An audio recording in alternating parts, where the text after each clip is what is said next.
The opening Leinster versus Munster clash of the season did not disappoint, with plenty of drama and excitement at the Aviva Stadium on Saturday, and that leaves us with plenty to discuss on the latest episode of the Left Wing podcast. Will Slattery here with you, and I'm delighted to be joined in studio by Luke Fitzgerald and on the line by Jonathan Bradley. And Luke, it was almost like a left wing voodoo doll in the opening minutes of Leinster Munster. What we talked about last week, Gary Ringrose defensively, caught a bit at sea for the first Munster try. Then Ciaran Frawley coming in, Ross Byrne obviously picking up that unfortunate injury, but Ciaran Frawley getting, what a showcase, 75 minutes at out half. Plenty of drama, plenty of talking points. What was your big takeaway from the game? In terms of the players, it was definitely Frawley. I thought that was really interesting to watch him play. I don't know if you guys thought it, but I think he looks really similar to Crowley in a lot of aspects, actually. I think they both have similar kind of builds. They kick the ball similarly enough as well in certain ways. Both good athletes. Both can break a tackle. Both are, keen to get stuck in physically. And both run the game quite well. I think Frawley's quite a calm guy. And that would have been way more challenging for him than Crowley to come into that game. Probably having not run any reps with the first team, or not many reps at least with the first team before the game. So, in terms of players, that was definitely one highlight. And I thought actually Conan at 6 was interesting, and I thought he played well as well. He's a brilliant athlete. He's so strong. If he can stay injury free, that's always the key thing with Conan, isn't it? And I do think, as much as I love Conan, I do think Doris is a little bit more dynamic, and I think he thrives in the freedom. And I wonder, is that something for Leinster to look at going forward in the big games? Because I just think I'd love to have Conan on the pitch. I just think he's such a big man. We don't have many of them.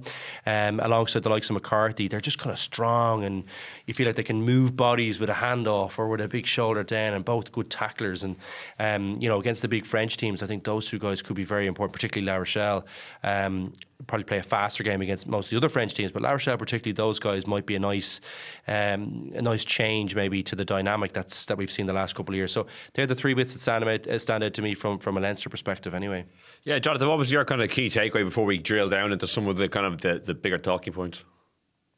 Yeah, I suppose in terms of big picture stuff, it felt like if last season was the renewal of the rivalry, it felt like the rivalry was really coming back. It felt like another step along that path, in the sense that we had two strong teams. Munster obviously weren't full strength just because of the injuries they have. Leinster really just missing James Lowe. But I think what had really damaged the, prestige of the rivalry, maybe in the eyes of other people, was the fact that we didn't have these types of games, and the fact that it felt like there was a perception probably with Leinster that they were able to field a weakened team and still beat Munster.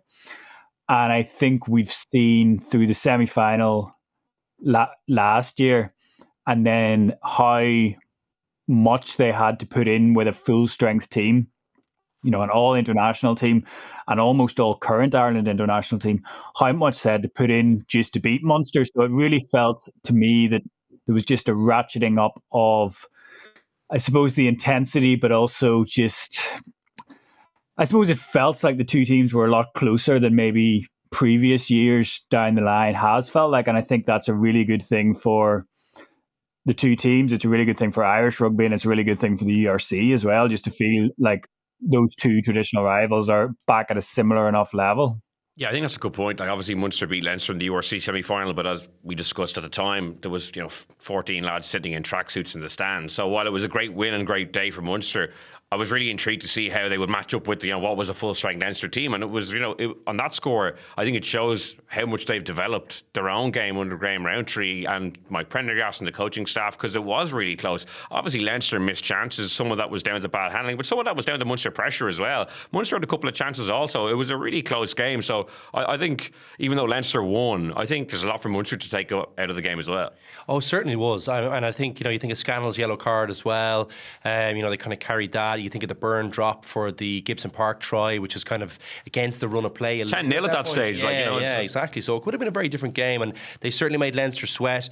I would say I think Leinster probably had a few guys who were a little bit cold, hadn't played a massive amount of rugby, and you kind of saw a little bit of that rustiness, I think. Now, Munster had a bit of that too, but Leinster, I think, probably get a little bit better. And I do think Munster need to be cautious about maybe where they are in the journey. I still think there's more for them. I think they have a few positions that they still need to fill. And the one thing I would say is I think they're in a way better place mentally. I feel like they have that grittiness and that belief that they should be back at the top table, whereas there was a couple of years where I thought, wow, like where is this going to end up? I mean, do they end up kind of 10 years away from the top table, competing? Whereas right now I don't think that. I think they're still maybe from a Heineken Cup, they're a year or two away, I think, if provided that they add well to the squad and some of the young guys that we see progress further. I think they're a year or two away, but they need to know they're there because there is still a lot of hard work to be done. But I just think you look at the coaching staff, what they're doing behind the scene, you think about the people they have been able to attract into the club. I think it all bodes really well for them, and I think they're the key point on Munster mentally. I think they're back. And I think they'll be tough to beat. And they'll rue the little bit of sloppiness, I think, that probably cost them on the weekend against Leinster, because that was a game that was in the balance. And if they could have got another score, it might have been too far for Leinster to come back. Yeah, Jonathan, I think you were on the show earlier in the season when we did talk up kind of Munster's potential or their promise or the season they could have. And I think, as you said in your answer, and I mentioned it as well, like the gap is definitely closed to Leinster. And I agree with Luke. I still would have like Leinster, Toulouse, La Rochelle as a top three in Europe. But I think underneath that, Munster are very much kind of the best of the rest or close to it. And we know Leinster are playing La Rochelle week 1. That could really throw up a kind of an unusual draw that we haven't seen. Like, a lot of these things are draw dependent. If you think back, like say Exeter won the Champions Cup, they were a great team in 2020. They didn't play Leinster that year, or Saracens, who were probably two of the stronger teams because of the way the draw, went, and they ended up winning the tournament. That might not go Munster's way, but even just watching them at the weekend, like their attack shape has come on so far. Like, they're causing a lot of problems for Leinster at times. I mentioned last week, winning the trophy last year almost ahead of schedule, almost like alleviates a little bit of pressure and allows them to kind of work on their game plan while obviously targeting trophies, but without that real monkey on their back. Again, I think things are really nicely poised. They have Bayonne and Northampton, Exeter and Toulon as their 4 pool matches. Like, they're all very winnable. Like, I feel like now that we've gotten kind of the proof in the pudding from the weekend almost, again, they didn't win the game, but I think there's enough there to think that they could still have a really good season. Yeah, absolutely. And I think, I was going to say that they got a lucky draw in Europe. They didn't get a lucky draw. They earned the draw by winning the league, obviously. So, that's why they have the draw that they have in Europe.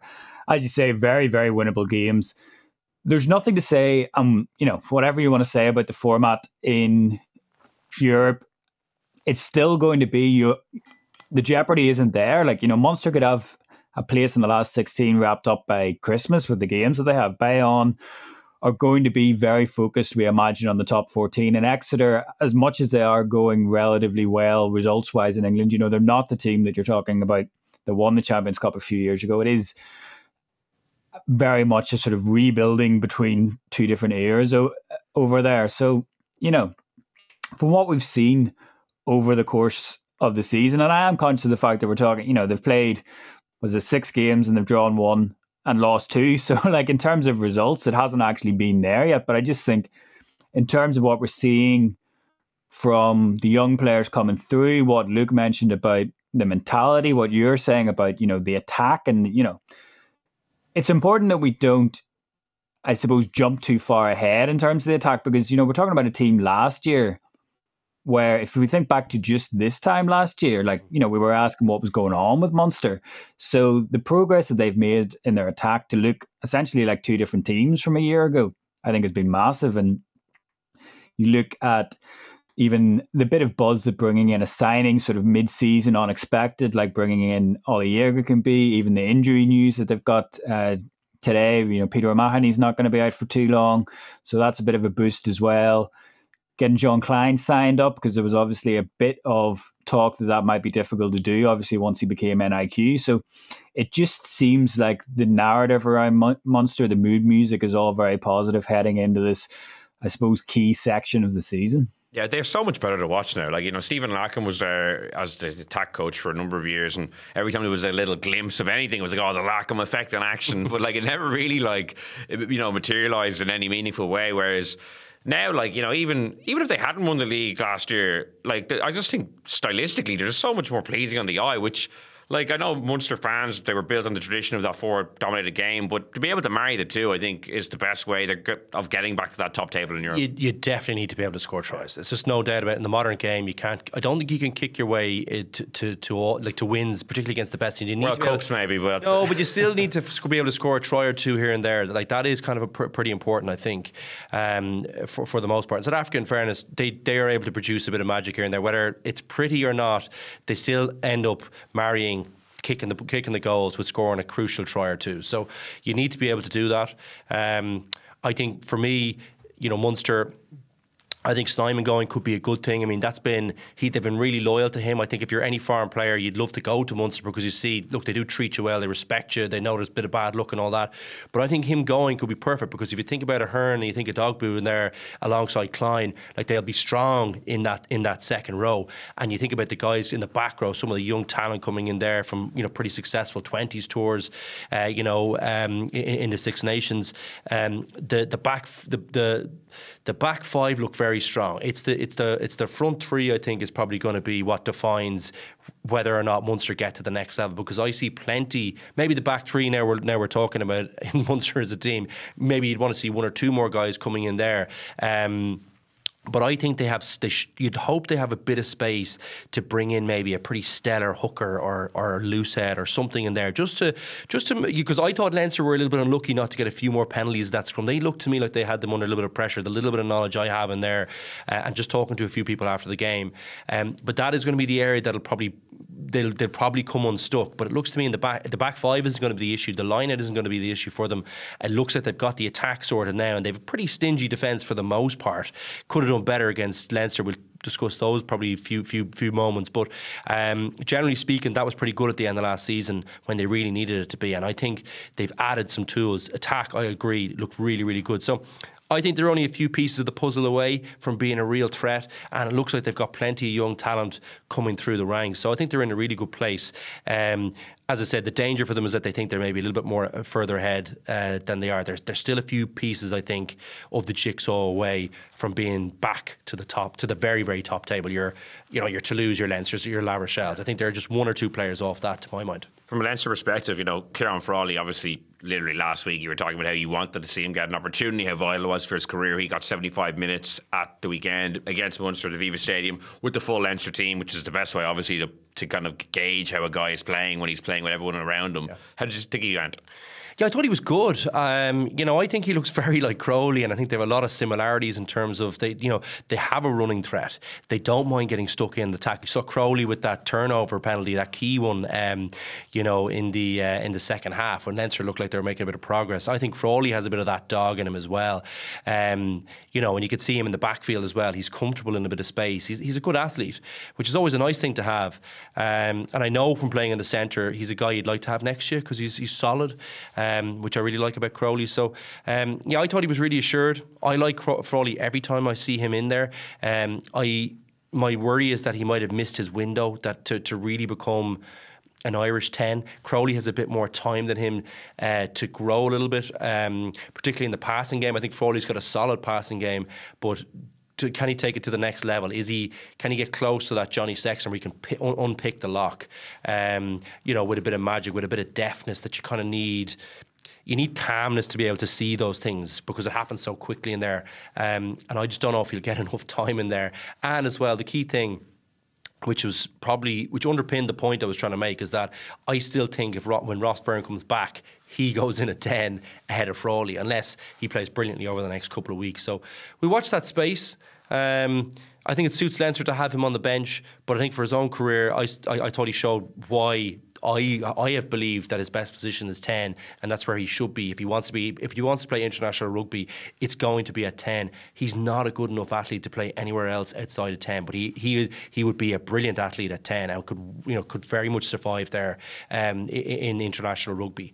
Hard to look at yourself that coldly, but from the outside it's easier for us. And I've played, so I know what that looks like. And I think I was delighted to see him get an opportunity there and to show his wares. I thought he was really, really good. He's a calm head and his shoulders, doesn't he? I mean, I don't know what you guys thought, but I just think every time I see him in there, I like him. Yeah, Jonathan, what's kind of your thoughts on Frawley? Obviously, like it looks like we don't have confirmation that Ross Byrne's going to be out for a while. Like potentially, I was reading earlier, it could be the new year. So there's a huge tranche of games here. Least of all that La Rochelle one in 2 weeks' time, which is a massive game that Ciaran Frawley could get a chance playing out half. It's like sounds like really like classic kind of shock to say, but this could be the most important couple of weeks of his career in the sense that like Johnny Sexton's retired, Ross Byrne's injured. I don't agree with Luke in the sense that if Frawley plays lights out for 6 weeks, goes to La Rochelle and wins, goes to Thomond Park and wins on Stephen's Day and is really good, and Ross Byrne's injured, he'll be in the Ireland squad. I don't think it's a given that Ross Byrne necessarily goes straight back in at Leinster. So I think it's a really big couple of weeks for him. Yeah, absolutely. I think it's going to be really interesting to watch because the dynamic, I suppose, in Leinster selection meetings of what we had last year, you know, we assumed that Stuart Lancaster had a relatively big say in selection. So it's going to be interesting with Nienaber coming in this week as well. Just the influence that he has over selection whenever we do come to talk about making a choice between Frawley and Byrne. But like, you know, he's only 25. He's not 26 until the new year. So it feels like we've been talking about him for ages. But, Luke has been talking about him for ages. I really like him as a player. Really? I just think I felt like he was wasted, and I just thought he was in danger of. When you talk about it in context, I think Will's point is good. I think this actually might be really important for him because he hasn't moved, and I feel like he might have missed his window. But now there's a small gap here for him to do that. But you just don't want to put too much pressure on the guy either. So it could be key for him, and he could be right in having stayed all this period, and biding his time to look for an opportunity. Sometimes you need someone to get injured to have an opportunity, and this could be it. My sense is that Ross Byrne has done enough to justify getting back in. One injury shouldn't finish him off. Finishing him off. No, but not finishing him off. But I think he's been brilliant for Leinster. Like he guided Leinster all the way through that tournament last year, and should have been playing that semi-final. Wasn't. And I thought he actually got really harshly treated. I think in when the team pretty much collapsed around him in the La Rochelle game, he got some unbelievably unfair blame for Leinster's loss. So I like him a lot too. But I just my worry has been Frawley's such a good player, and we don't have so many types of that type of player that we could just leave someone's career go by the wayside and not give them game time. Yeah, I just want to bring Jonathan back in because I jumped in. We're going to finish that off, Jonathan. Yeah, I just think it is going to be fascinating to watch because he is such a good footballer, and that is the thing that makes him so intriguing as a 10. And it's against this fascinating backdrop where it's not only that we don't know really if he can make his impact at Leinster at 10, but we're also talking about a time of almost unprecedented uncertainty in the Irish number 10 shirt. And like we go back to this time last year, and it seemed like, everybody was talking about him before he got that injury. Everybody was talking about how well he'd integrated into the Irish setup. And then he got the injury in the Ireland A game, and that was just so, I suppose, badly timed from his perspective. And then Ross Byrne, who, this time last year, before that Australia game, we were talking about maybe being 7th or 8th choice Irish out half, and then all of a sudden he's leapt up the pecking order. So it's incredible how quickly things can change in rugby, both at provincial and international perspective. So whenever we're talking about how big a run of games this is, and yes, you're right, you don't want to put too much pressure on it, but like, it's incredible to think the difference both provincially and even internationally that these next couple of weeks could make to the guy's future. God, that Ross Byrne penalty against Australia, it's only a year ago. It feels about 10 years ago. Like, there's so much has happened in Irish rugby and world rugby in the meantime. Like, but the Frawley one is interesting, if, as it appears to be, that Ross Byrne is ruled out of La Rochelle in 2 weeks' time, which I'm going to just proceed as if he is for the moment, just for the purpose of this point. But like, Leinster haven't beaten La Rochelle, obviously, to say 3 times in a row they've played them, 3 times in a row they've lost. So, like, if he can go over there and lead them to a victory, a first victory, getting that monkey off the back, even in terms of, like, obviously if he plays well it'll be big, but just the kind of cachet that would give him in this kind of out half kind of battle. Like, Johnny Sexton couldn't do it, Ross Byrne couldn't do it, and if he's able to come in and do that, lead the team around, I think that would be massive kind of on the CV. Like, obviously, needless to say, it would be huge for the team and their journey to winning a European Cup or trying to, but just to get that kind of little nugget on your CV when other grade out halves couldn't do it would be massive, I think. Yeah, and look, he might have timed this thing perfectly if he does play great with Nienaber just arriving. Yeah. You know what I mean? It could be one of those ones where Nienaber, it's like the first thing he sees is Frawley and he goes, well, I can rely on that guy. Like Graham Henry, take the ear to 10. Nah, don't get me started on that. Coming in for 3 months and then calling Joey Carberry. It was like 3 days. I don't think it was 3 months. Whatever it was. And literally, your man changed his whole career path based on that. Like, what a bunch of garbage. Anyway, because he would have been he was playing unbelievable rugby for Leinster at 15 at the time, if you remember rightly, which would have been his best position. But anyway, look, I think it's exciting for him. I feel like I hope he gets a good run of games injury-wise and he gets an opportunity, because I think all you really want as a professional player, just speaking from my own experience, is you just want an opportunity to show your wares. If you don't take it, you don't take it. But it looks to me like it might be a little gap here. Now, look, the other side of this is that, you've got Harry Byrne, you've got Prendergast, you have other guys there, so Leinster could go a different direction. I don't think they will, because I just think if you look at Prendergast, he just looks like he's another couple of years away, another year at least away from putting the weight on. I mean, going to La Rochelle would be a big ask, looking after Dante in the centre and possibly a skeleton at some point coming down your channel. He just looks a little wiry to me at this stage. I'd be worried about him. Mentally looks good, has all the skills, we can clearly see that, but there's another year or so, I think, of development to go before he's at the big boy table. Frawley is ready for that. Harry is ready for that. A bit more ready for that physically. But Frawley looks the lead candidate to me and has played in some pretty big games here and there as well. So we wait and see if he kicks on and takes the opportunity. It looks like everything might have lined up quite nicely for him to go ahead and do that if he does produce. And I think, sneakily, he might be the guy. He might be the guy for Leinster. Jonathan, I want to throw something at you and see what you think. You mentioned like the selection meetings last season, or how Stuart Lancaster might have viewed Frawley versus what they might be thinking now. So Leinster have played La Rochelle the last 3 seasons. In the semi-final in 2021, Ciaran Frawley was in the bench. He played 0 minutes. In the final in 2022, Ciaran Frawley was in the bench. He got 0 minutes. Final in 2023, Ciaran Frawley was in the bench and got 0 minutes. So the biggest game of each season, Ciaran Frawley was in the 23. You'd have presumed he felt he was a live option, and yet they didn't think he was worthy of a single minute in a game in all 3 matches where Leinster were chasing it, when they needed a spark, when they needed to get a victory.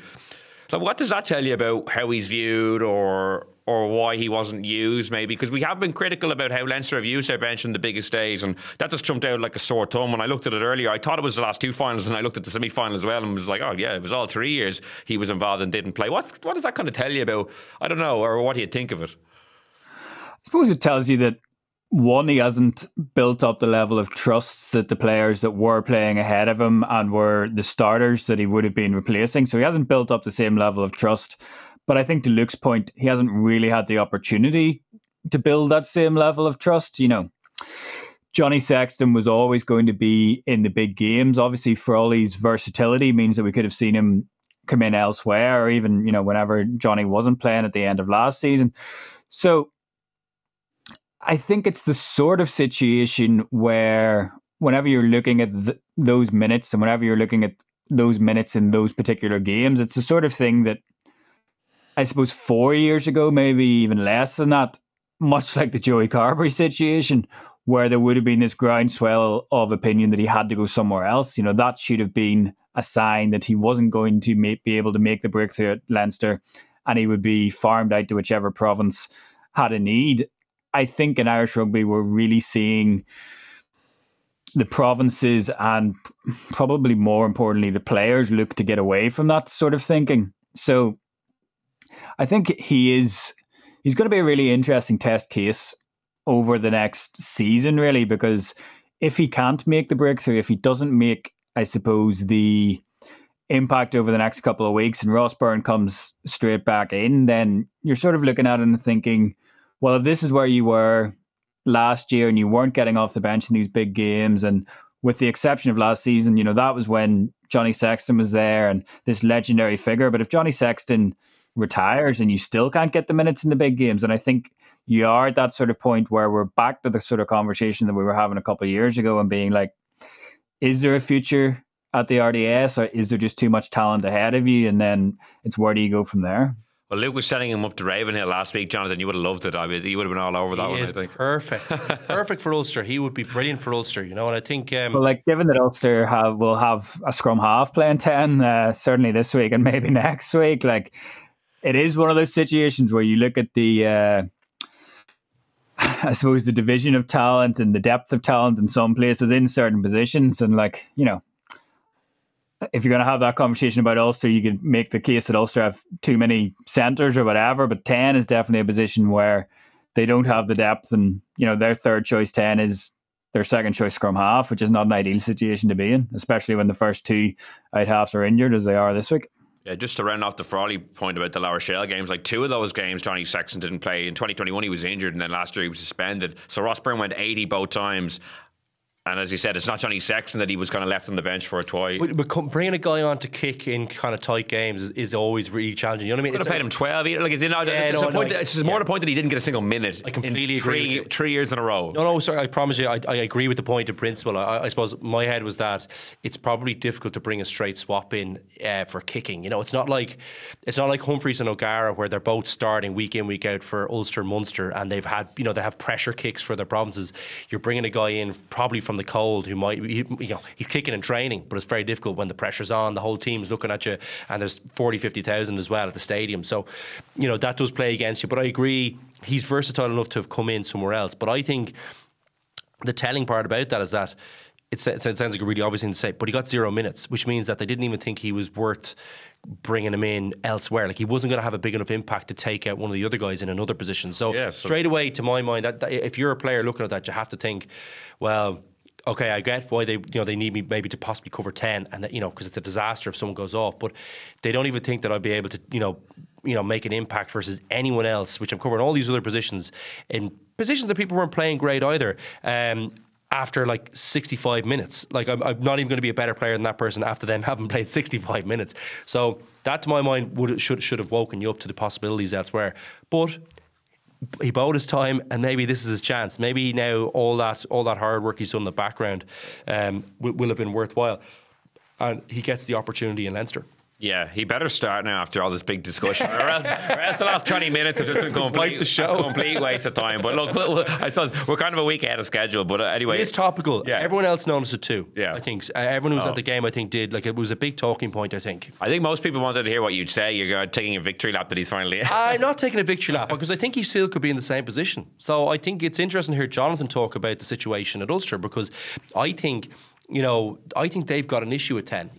Jonathan's heard me say this a few times. I think if they're looking to get to the top level, I think that's a gap area for them versus the other top teams. I think Billy Byrne is a nice player, but he's not going to be good enough. I think Crowley's good enough. I think obviously Byrne is good enough to take you to a final of a Heineken Cup.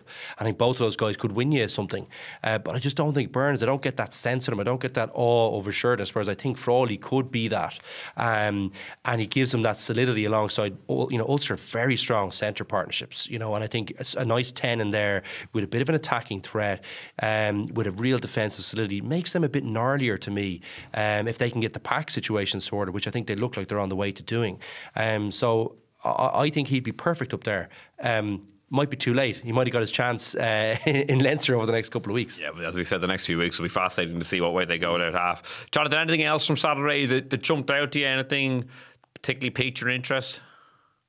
Simon Zebo, to be fair, coming back in, and whenever he hadn't played for so long, and you've seen him even do so much TV work since you last saw him play, it's easy, I suppose, to overlook him as part of that Munster squad. But it was disappointing, obviously, the way that he sort of ran out of gas. Very much expected, given that he hadn't played. But he started the game so well. And there were a couple of times you were looking up and just rolling back the ear stuff. It looked like Zebo of old, and really looked to be enjoying himself out there as well. Like, obviously, he cramped up near the end, and that sort of played a role in a Leinster score and stuff. But just in general, like, it wasn't a serious one, Jonathan. I actually hadn't heard that. Is it a bad injury, or is it just a cramp?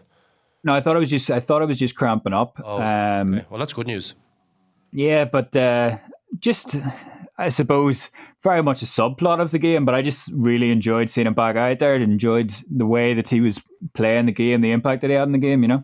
Yeah, no, I 100% agree with you. Like, when I saw the team's name, it kind of jarred me a little, to be honest, when I saw that he was starting 15. I feel like since he's come back, did he come back, was it 2 seasons ago now? Like, that he has really had very... awful luck with injuries. Yeah, but yeah. I think as well, like, he doesn't look like he's been in unbelievable shape. That doesn't help when you've got problems around your feet and your ankles and things like that. I do think, you know, he could be in a little bit better shape, it looks like to me.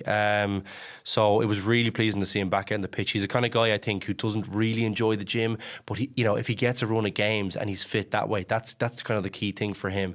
Mike Haley's injured at the moment. Like, Munster have an opening at 15. But obviously Conway as well. Yeah, you know what I mean? Like, gone. he's a huge loss to that back three. And I think, you know, Nash is obviously very exciting. We like Daly as well. Well, I like Daly anyway as well. I think he's good. But the bit of spark, he'd be perfect for Munster. That left boot as well. So yeah, I'm glad Jonathan brought him up. Actually, I think he looked sharp. You saw the ball handling ability as well, which I think you can kind of underplay with Zebo. But that's another string to Munster's bow. If they can get that ball out, if they can create opportunities for themselves in the inside channels and a bit of space, and they can hold down the opposition defence, which they look like they're able to do now with the shape being a little bit better. I like Nankerville there too. He's got nice ball handling skills. You suddenly throw Zebo in there, and all of a sudden, you know, the pitch is open for you, and it makes it way harder to defend. He's also got a lovely kicking game. He's great under the high ball. You know, if he can keep himself fit, you know, he could be perfect for Munster, you know, at this juncture of the season. And hopefully, as Jonathan alluded to earlier on, they could have their Heineken Cup qualification, you know, all sewn up pre-Christmas. But I think he actually might be quite important for them at this stage. Yeah, Jonathan, because, like, obviously at the moment it feels like Simon Zebo's light years away from being in an Ireland squad, you know, getting another Ireland cap. But at the same time, if he's starting 15 for Munster, but almost by de facto he's like in the hunt, considering after Hugo Keenan there's still no obvious, you know, Andy Farrell didn't really test this out, but we still don't have an obvious second choice full back. Like, you know, looks like it's Jimmy O'Brien, but I was going to say he's not playing there. Yeah, he's not playing there. Like, so at the same time, even though Zebo doesn't look like he's near the Ireland squad, if he plays at 15, similar to Ciaran Frawley over the next few weeks, if Simon Zebo, if he isn't injured from the weekend and Mike Haley's out and there's some, you know, nice European fixtures, they have Leinster and Stevens Day and Thome Park, a good shop window there, all of a sudden he could be back in the mix if he can keep this kind of little burst of form up. Yeah, I mean, it's one of those things where whenever we were talking during the World Cup and we were talking about, you know, Ireland's most important players, and as good as Hugo Keenan is, a big part of why Hugo Keenan is so high up in that conversation is because we just don't know who the second choice fullback would be. We've seen various different players tried there over the last couple of years, but Keenan's played so many minutes that it hasn't really become, I suppose, a live issue, if you like. But you're only ever one injury away from having to have that conversation. Hopefully it doesn't happen with Hugo Keenan. But yeah, exactly as you say, if you're starting in the position for your province and you look around at the other provinces and there's no immediately obvious contenders there either, then, you know, he can't be a million miles away, even though, you know, if we had been having this conversation last week, it would have seemed completely bizarre. But like, insane, yeah. But like, you're right. There's only ever 3 guys ahead of you. Yeah, that's the way. If you start for your province, it's my point about guys sitting, you know, and being happy to sit in the gym. If you're in one of the other provinces, they're generally competitive in the league anyway. They're all, like, you look, we're all top, you know, we've 4 teams in the top 8, and that'll probably get a little bit better, you think, maybe not, if the South African teams get a little bit better. But generally pretty competitive, all 4 teams, and definitely at home they're all hard to beat. So you'll play in teams that are doing well generally. There's only 3 other guys. That's it. You know, so you can fly back up through the pecking order. The most important thing in Ireland is that you're playing and you're in the shop window, because if you're doing that, you got a chance. Yeah, it does feel though, for, you know, Hugo Keenan's replacement, that Andy Farrell is looking in-house. Like, you have the other fullbacks who are Tiernan O'Halloran, Michael Lowry and Simon Zebo, who's been playing there this season, Mike Haley, who played there last season, none of them getting really a look in at all. It does appear that it is, as you said. Jimmy O'Brien was excellent in, like, he had one of the best cameos. Like in I think it was New Zealand actually. He was unbelievable off the bench. Some of his tackling and his just general play, I thought he was outstanding. And I'd say he'll get a little bit of benefits from that, because the big games, when the chips are down, that sticks. I would think someone like Farrell, who's played, you know, at the top level, as a hardy warrior himself. I feel like O'Brien, to me, like, he completely changed my mind about him. Like, I wasn't sure Jimmy in the quarterfinal. In the quarterfinal, Yeah, he was unbelievable. Everything he touched, he was brilliant, and he was so competitive in the air and things as well. I think, you know, he gets the nod if Keenan goes down. But yeah, it is interesting. Like, I hold a lot of sway in playing in that position for your club. I think it's really important at international to have a bit of experience in the slot. That's why I'm obviously so against, you know, people like Crowley and Frawley playing all sorts of different positions, and Carberry before that as well. I think it's important that you play one position, because you have to specialise to be really great, I think, in international rugby. There's very few people over throughout the course who've played multiple positions who've really excelled. Gito is the only one that really comes to mind for me, to be honest with you, who's been brilliant everywhere he's been. But everyone else, maybe Contepomi played 10 and 12, but everyone else, I think, I really don't remember anyone who's played different positions that's been really, really successful for a long period of time. So, got to specialise, and I think, yeah, it's something that I think people don't really understand unless they've. I'm furiously racking my brain for good examples. I know, yeah. There's very few really. Like, it's a really difficult thing to do at the top level, because everyone else is playing week in, week out for their club in that position. They've got all the experience. They know what it feels like. They know what 80 minutes in that position feels like. It's very difficult. Austin Healy never excelled in anything in international. Great player, but like, brilliant rugby player, but again, caught for a position. Well, like, Gordon Barrett would probably be the present example. Like, he doesn't play 15 well. He's the best 10. He had a decent World Cup. He was very good against Ireland, I thought. He was good against Ireland. He was awful against France. Yeah, he wasn't great in the final either. But he had he had an awful final. No, but he's a brilliant player. He should be. He's 10. He's a 10. Like, my views on that are, you know, that the trip to Japan is not a good one for you. The career break never works. You never come back a better player. You might come back a decent player, but you never come back a better. And he's given up that. Half the South African starting team are based in Japan. Yeah, but I don't think they've like. I think they use it to press their bodies though, because it's such a nutritional way they play. Like, it's almost. I can't think of any top line player who's playing consistently before they go that comes back better.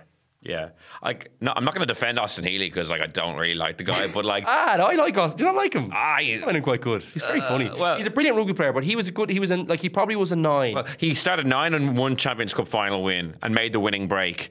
But I'm talking about and then started 10 in another Champions Cup final win and scored the winning try. Well, like, Champions Cup final wins. No, I'm talking about international. Okay, fair enough, not international, but, like, Champions Cup final, 2 wins, 2 different positions, and making the key moment in both games is decent. Like, Gito, maybe Manonu, but Manonu played kind of almost like 2 careers. He played 1 at 12 and 1 at wing, but maybe Umaga, the other ones, there are guys I could think of playing 2 positions outstandingly well. But Gito played them all. In fairness, he's just a magic player. But I can't think of many others. I think specialising is really important. I obviously feel quite strongly about that, because I never really did that myself, and you become a bit of a victim of it, I think. But yeah, it's an interesting case, isn't it? I think I can see you racking. You don't want to let it go. You're racking. I just want to, like, pause this podcast so I can just, like, get my A4 back. Sorry, if you can't think of one off the top of your head, it'll be the exception. That's fair. I think, you know. So it's an interesting one for the guys that we've obviously singled out there. Frawley being one of them. You need to specialise, you know. Justice for Austin Healy, great Champions Cup, great player, great Champions Cup player, warrior. Got him, yeah.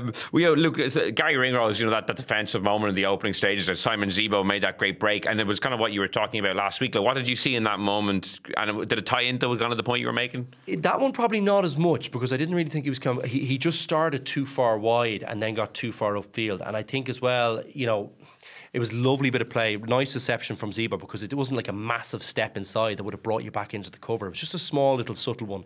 So I think he just got where he lined up. He just lined up too far outside him, so he got a little bit unlucky. But still coming forward a little bit too hard. Now, he was kind of forced. If you see where Henshaw got to, like, earlier on, Henshaw kind of finishes off his tackle, even though he knows he's never going to get the ball. It's one of Henshaw's great strengths, but it also means it puts a lot of pressure on the defender outside to be in a perfect position, because Henshaw's burned. Once he makes the tackle, there's all the space on the inside. So, couple of factors at play for that one. I still think Gary should do better, because I just think so highly of him. I think he's a brilliant rugby player, and he's got great footwork. But I do think he's overcommitting a little bit and trying to hit too hard and too far behind the gain line. I think if he just took a little step off, because he still has a number outside him, he'd make that tackle on Zebo, but also the other guy, if Zebo did happen to get it away, would be under severe pressure. So I just think he's just overdoing it a little bit. I think there's more. He should be just a little bit tidier defensively. And I do think I've spotted other than that, some technique issues with him going too far, his upper body too far ahead of his feet, which means he can't control himself coming in there. And I do think he looks like he's a little bit head down too early, which means that you're not really focusing on a good spot to hit, and you don't see any kind of late movement. So there's a few little technique things. I wonder are Leinster working on that with him.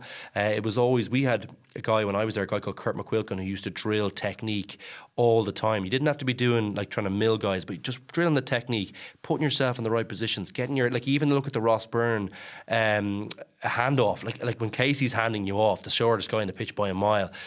That tells you, like, you have to have that inside hand high to knock down the fence. That's a real basic skill for a professional rugby player, in my opinion, defensively. And I just think Leinster get caught a little bit too much on those technique things. I think there's a little bit of growth for them in that area, and I wonder is that something maybe Nienaber will have noticed, because obviously he's a bit of a defensive guru. Because I think against the best teams, we've seen Leinster technically let themselves down defensively on key moments. You think of the Dante try last year before half time, which is a key moment, and some other ones throughout the last couple of years at key junctures. Technique, they should be drilling it a bit better. I think their footwork, and I think that hands, their handwork getting closer to the contact, so they're not getting handed off, not good enough. So we wait and see if they can improve that. I think there's been. I think Nienaber surely should be like an ideal person to come in and maybe work on some of those things. The only thing you'd say about Nienaber is maybe he might be very system focused, because he's working with brilliant athletes. South Africa generally have the best athletes in the game. It's hard to hand off the 18, 19 stoners. They're just big animals, and they're kind of big, long guys. But I think if you were looking at Leinster coldly, that's an area where I'd definitely be putting some focus on, because if they can marry that with what they have in attack, I do think they could be a little bit calmer, but generally speaking, what they have with attack should get them over the line. It's the defensive part, I think, has been the problem for them. One thing I found interesting, Jonathan, generally over the last maybe week or two, as the internationals have come back, is the kind of all talking, or not the guys who've been up for media, talking about the mental hangover or the mental disappointment, or how difficult it's been to get over the World Cup quarter-final defeat. Like, do you expect that to manifest itself in this season in terms of not a down year or anything like that, but it's obviously such a hard blow to get over. Probably it'll probably be a moment they remember for the rest of their lives. Like, do you have any kind of worry in that regard in terms of it affecting Ireland's performance in the Six Nations or the provincial performances in any of these big competitions? Well, we did see this not so much after the last World Cup, because obviously that season was impacted by COVID, so we never saw that season sort of play out to its completion as we would have expected. After the 2015 World Cup, there was an awful lot of talk about the Irish provinces and how they started in Europe. We know obviously Connacht went on to win the league, but theoretically, I think it should be worse this time, because realistically, I don't think that any Irish player went to any previous World Cup expecting to win it. Like, they may have thought they could have a good crack at it. Speak for yourself. But I don't know if thing to say, yeah. That's a terrible thing to say. Putting words in my mouth. Whereas, whenever you're talking to the guys now, I think they all genuinely believed that they were going to win the tournament.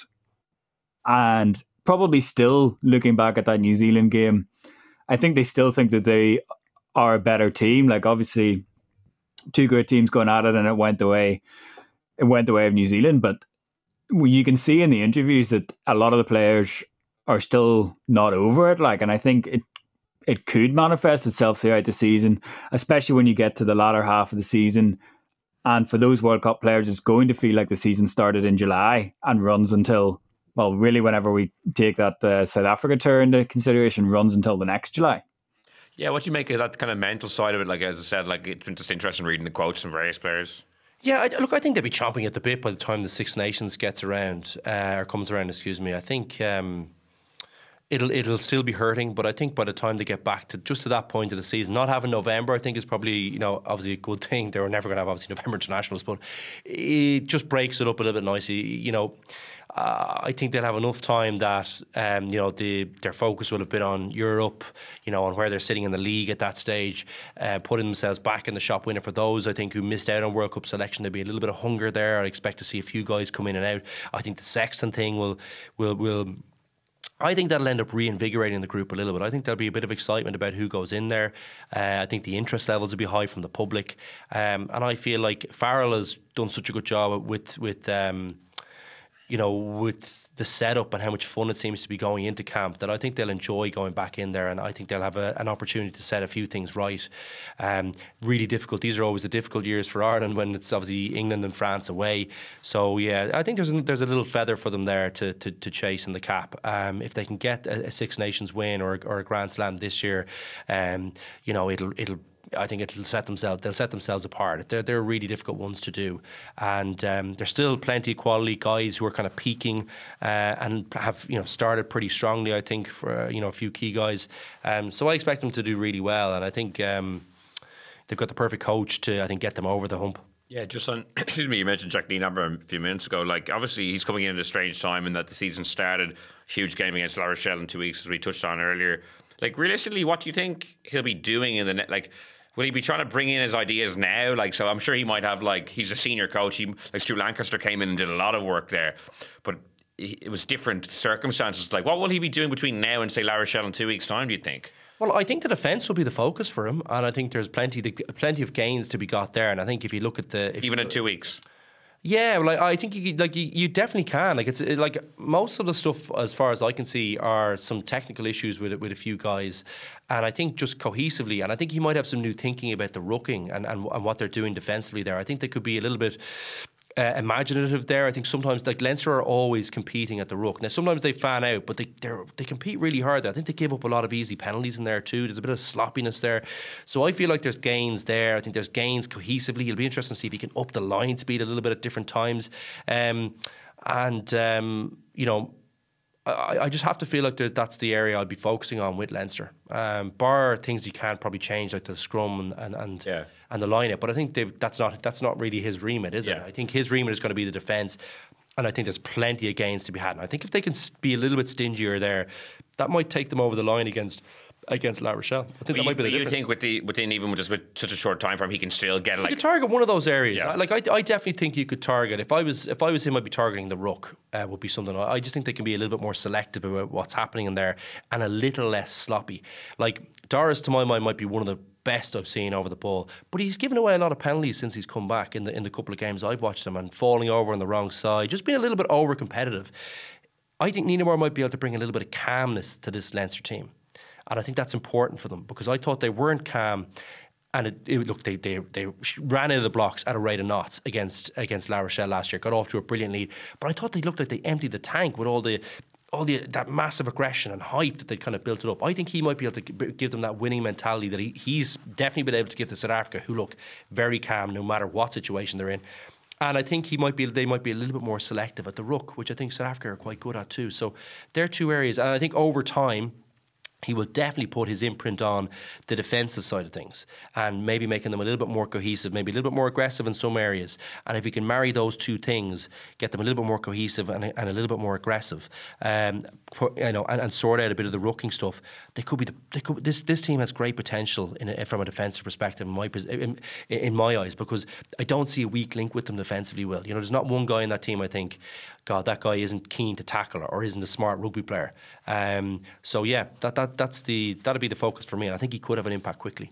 Yeah, Jonathan, it really is fascinating to see, for the World Cup winning coach. Obviously, Rassie Erasmus, it's kind of a double act, and Rassie is the kind of maybe the more senior person, but just to have the double World Cup winning coach coming into Irish rugby, it's going to be so fascinating to see how it plays out, even in the short term. As I mentioned, so many big games to come in the next couple of weeks, in the next couple of months, even by the end of this season. Given what's happened the last couple of years with Leinster, it'll just be fascinating to see what he does, what he brings, what he says, even in the media.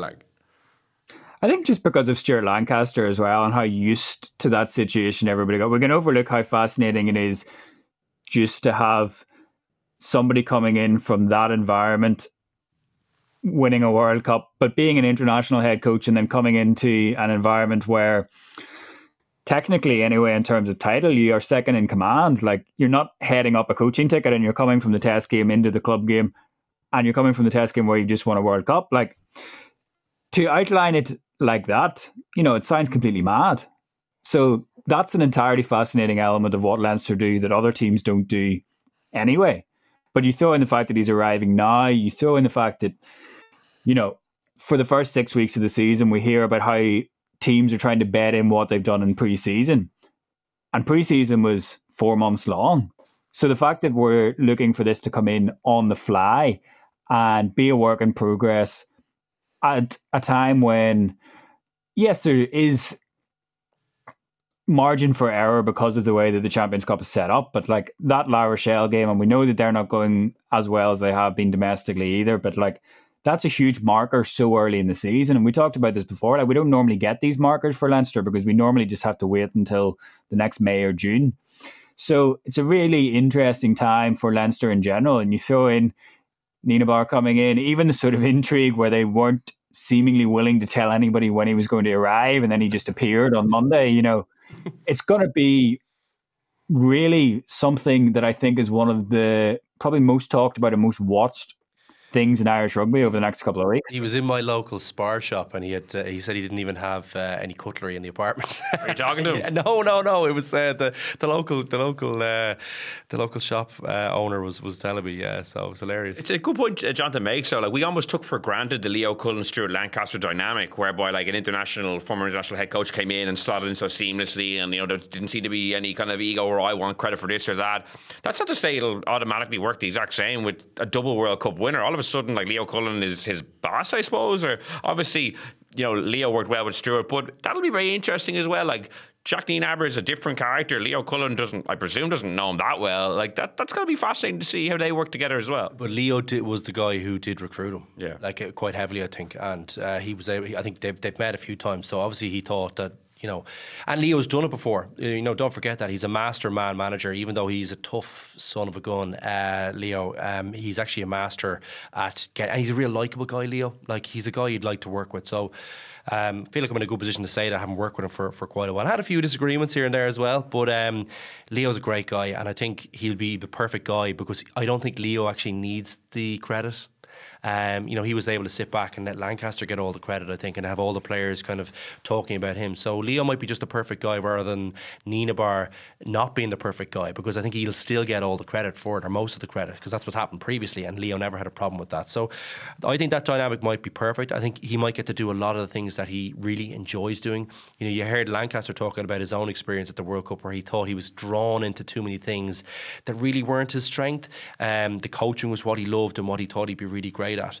And maybe if you think about Nienaber, he probably saw something similar to maybe his South African kind of experience, where he had someone like Leo to take a little bit of pressure off, and he could kind of do what he loves doing and what he's most effective at. So surely a guy as smart as him would have kind of looked at that and thought, that dynamic actually might suit me.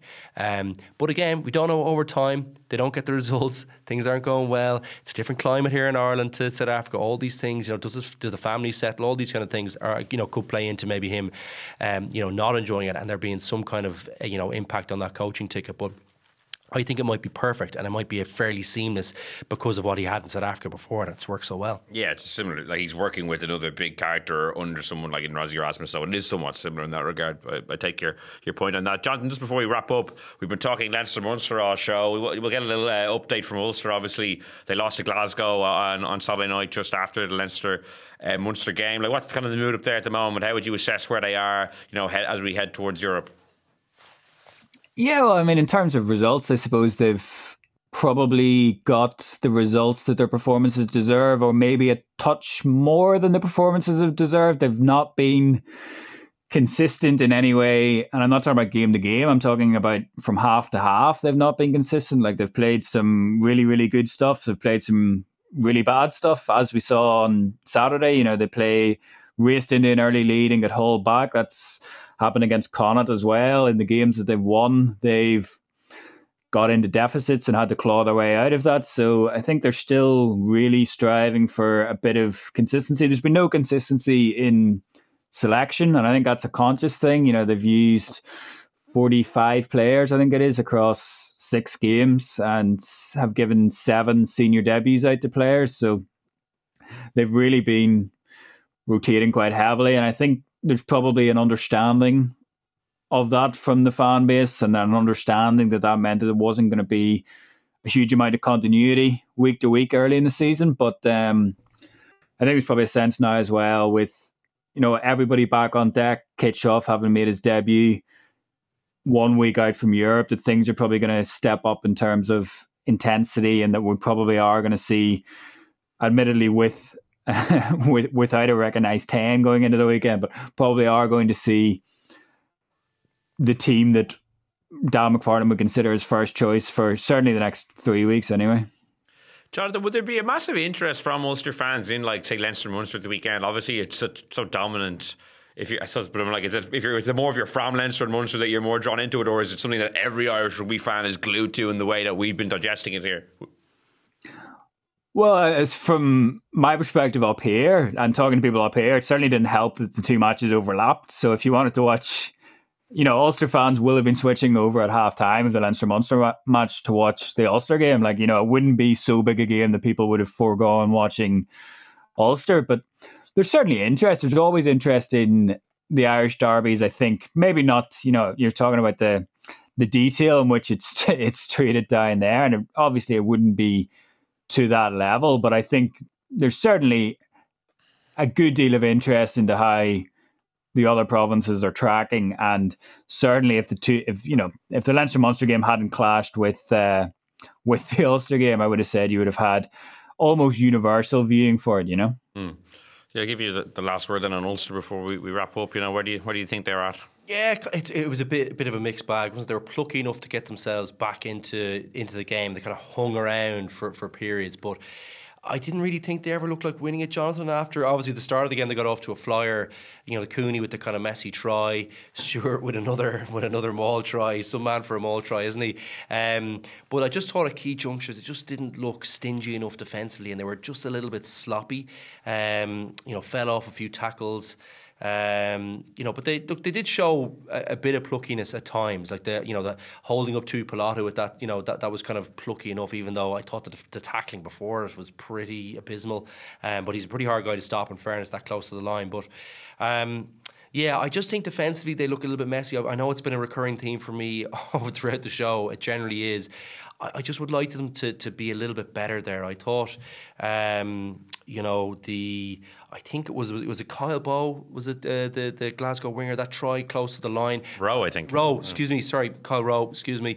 Balakoon looked like he was getting across nicely there, and I just thought that was a to go outside you like that when you're numbered up 2-on-2. They just have a few moments like that, Ulster, where I think they need to improve a little bit, and I'd love to see them stamp their authority on the game. Like they had enough on that pack on the pitch to be a bit more competitive and to look like they were going to win the game at stages, and I just didn't feel like they ever were going to do that. So yeah, I think there's a bit of a journey for them to go, and I think the expectation levels, rightly as Jonathan said, will go up over the next couple of weeks, and I think the 10 situation is unfortunate timing for them, because I just think they could do with a bit of luck in that and a bit of continuity in that 10 slot, because they've got plenty of firepower behind the pack, and it looks to me like they've made some progress in a couple of areas in the pack. So that's a bit unfortunate. Hopefully it doesn't come back to bite them, because we would like to see them get off to a good start in Europe too. Yeah, well, plenty to look forward to over the next few weeks from all the provinces. In the meantime, I'd like to thank Luke and Jonathan for joining me on this week's episode of the Left Wing Podcast. We'll be back with another podcast later in the week. I had the opportunity to chat to referee Wayne Barnes as he calls time on his career. So make sure to tune into that on Spotify, Apple Podcasts, or on independent.ie. So until next time, thanks for listening and goodbye.